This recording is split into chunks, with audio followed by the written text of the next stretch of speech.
It's Thanksgiving week, so I wanted to share a quick and easy cheesecake recipe with you. Let's go!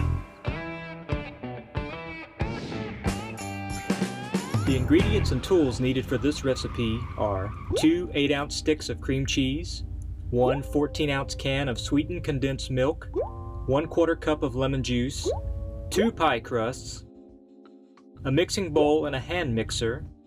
You will also need 2 21-ounce cans of pie filling in the flavor of your choosing. We will use these later though.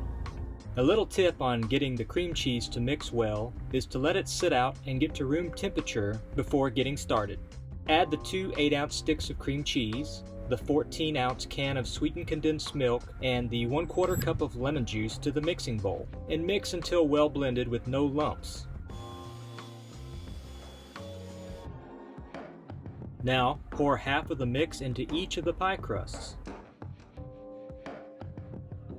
Cover and place in the refrigerator to let it firm up. This usually only takes an hour or two. Now it's time to add the pie filling. In this case, I am making 1 strawberry and 1 cherry cheesecake. And that's all there is to it. Just put these back in the fridge until it's time to serve. I want to wish you and yours a very happy Thanksgiving. We'll see you next time.